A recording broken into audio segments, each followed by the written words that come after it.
So now that you have a basic understanding of the biochemistry of how your muscle cells uses glucose to get some ATP out in the anaerobic metabolism or glycolysis, and then how that begins the process of aerobic metabolism through the Krebs cycle by accepting the pyruvate molecule. Okay, so why is it that I'm always so focused on high intensity training? High intensity training just means a high level of effort. And when you do that, the demand for glucose is so high that your muscle cell is constantly accepting glucose for fuel. Because the Krebs cycle moves quite slowly, churning out 32 ATPs, the action of exercising so hard and so fast does not give you enough time to wait for the Krebs cycle to give you 32 ATPs.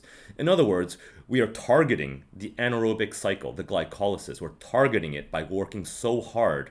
By doing so, you suck up a lot of glucose molecules into your muscles. Thereby, you can actually churn out lots of ATP just by the speed of the anaerobic metabolism.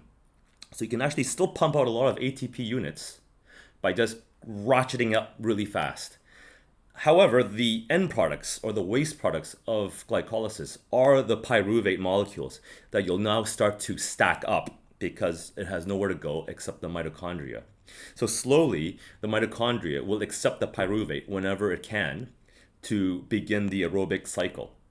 So that's why we can say that the anaerobic metabolism is inefficient because it takes a lot of glucose to produce very little ATP.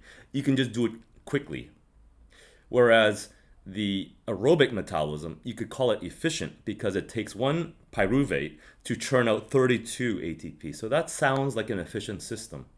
However, people who are now exercising in modern time, they're not exercising because of survival. They're actually doing it to lose body fat. In other words, they have too much energy already. So if you're trying to lose fat, doing high intensity training is actually an efficient workout because we're targeting an inefficient system. So we're trying to lose more energy. That's the point. We want to use up more glucose than doing cardio. So another great benefit of doing high intensity training or targeting anaerobic metabolism, 无氧训练, is because by working so hard in producing ATP through the glycolysis pathway, you get all this pyruvate that's trying to get into the mitochondria. You're actually forcing the mitochondria to work as hard as possible to clear out the pyruvate. And in doing so, you're actually training the mitochondria to go through the Krebs cycle as efficient as possible. This is what it means for someone to be getting into shape or getting fitter or improving your conditioning. It's by forcing your mitochondria to work as hard as it can to clear up the pyruvate. If you're to go and do low intensity training, then you're actually asking for glucose to come in to be turned into pyruvate at a slow enough pace for the mitochondria to do its thing slowly. You're not forcing it to work any harder because there's no lineup, because you're not pushing it to work harder. Whereas high intensity, you're forcing it to work hard so that it can do its job and clear out the pyruvate. So this is why high intensity is so good, because it's a 2-for-1 deal. By working the anaerobic metabolism, you are also working your aerobic metabolism, both to the best of its ability. So you're saving time by training two systems at one time. So while you're done your high intensity workout and you're resting or you're going home or you're sleeping, you still may have a lot of pyruvate that has not been processed yet, depending on how hard you worked. Thereby, your mitochondria is continuing to work on it, the Krebs cycle, trying to clear it all up. And this is what's known as the afterburn effect. So you're doing cardio while you're already resting. So that is why high intensity training is so good for your cardio as well. Lastly, as another waste product of glycolysis is lactate, which is not the same as lactic acid. And a lot of people get this confused because when they do high intensity training, they get that burning feeling in their muscles and they have to stop. And they think that burning is due to the lactic acid because acid sounds like burning. It's actually not lactic acid, it's lactate. And it doesn't cause that burning sensation. The burning sensation comes from the hydrogen ions that's being created during glycolysis. And that hydrogen ion is the acid, and that's what causes the burning feeling. That's why when we think of acidity, it's always measured in pH, which stands for potential hydrogen. It's how much hydrogen is in a volume of liquid or substance to cause the acidity level. Lactate, however, is a molecule that can be used again, and your body does this by moving it back into the liver. Your liver reprocesses it into glucose for you to then use it again in your muscle cells. So it actually has another function there by working on the anaerobic metabolism. So that happens in a healthy individual. Now let's look at a case when the person is not healthy. In other words, metabolic deranged, or it could be known as diabetic or insulin resistant. When that person doesn't exercise at all, but still eats a lot of carbohydrates, what happens then is the glucose that's in your bloodstream, they still need to be captured. Again, your body creates the insulin to carry the glucose into the muscle cell, but the muscle cell doesn't need the glucose because the person doesn't move. So the cell knows enough to say, no more, we're full of glucose, don't send us any more. Instead, what it does is it tells the insulin receptors, the docks, to close down for business. The door shuts, insulin can no longer shuttle glucose inside anymore, and now it's just floating around in your bloodstream. Eventually, that can't get too clogged up, and so it needs another place to store all that glucose. And it does that by going back into your liver, where it repackages the glucose into fatty acids or triglycerides. And that actually does get stored into your fat cells. And so your fat storage grows. And so by eating carbohydrates, when you don't burn it, it goes to your warehouse where it just grows and grows and grows until you actually do need that energy. It's saving it for a rainy day. Now here's the really scary thing about insulin resistance. It's that once your insulin receptors start closing down one after another, they all close, they all shut down for business. This happens systemically through your body. So your body no longer accepts glucose for energy, yet you still kind of need a little bit of energy to do your daily tasks. Well, when these doors are all shut, they don't reopen. It's not just on and off. They shut for good. They shut for a long time. And that's why people who are metabolically deranged, they are actually quite hungry, even though they're quite fat. So you might be wondering, why are they so hungry when they already have so much energy stored up in their fat? Well, it's because they can't actually access all that energy stored in fat. The reason is because of their high insulin levels. The insulin level is high is because they still eat high carbs. High carbohydrate means there's a lot of glucose in the body, which means the pancreas keeps pushing out a lot of insulin to capture that glucose.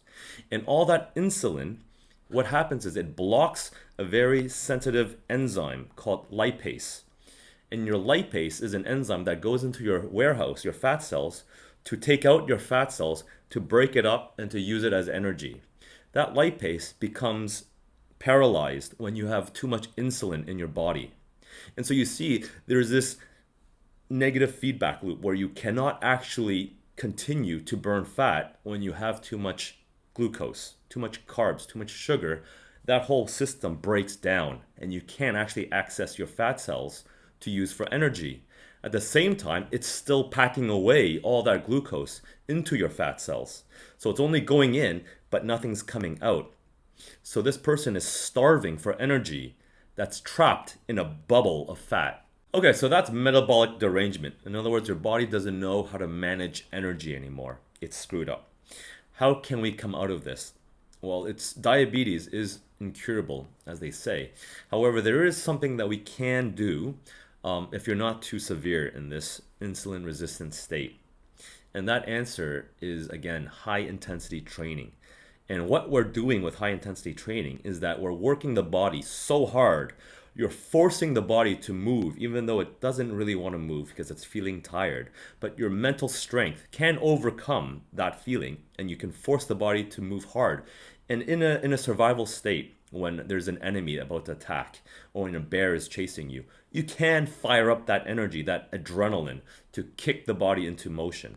And by doing high intensity training, your demand for glucose is so high, you kind of bust open the insulin receptors to receive glucose again.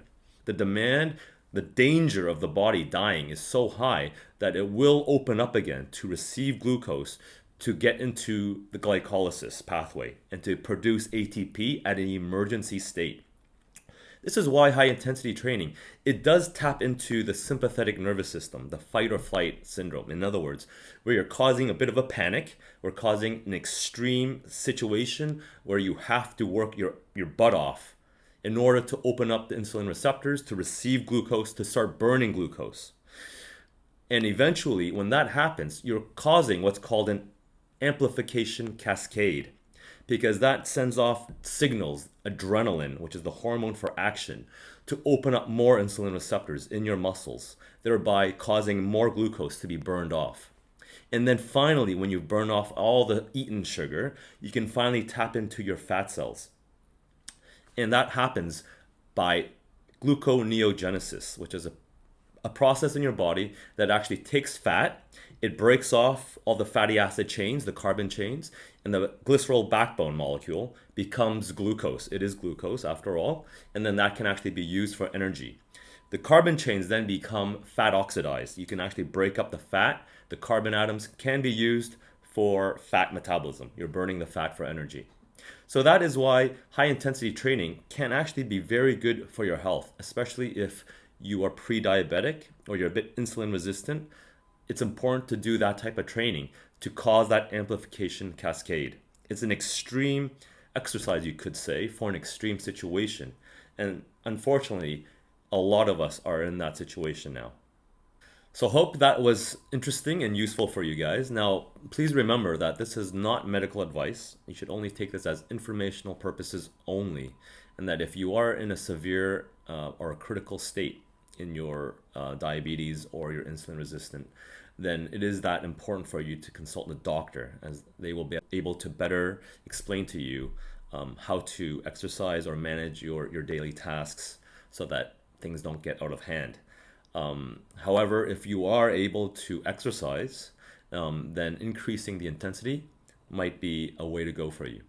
So thank you very much for listening to this video. I hope you found it useful. And again, if you have any questions or comments, please feel free to leave them below or follow me on my official WeChat account. Thank you very much. See you next time.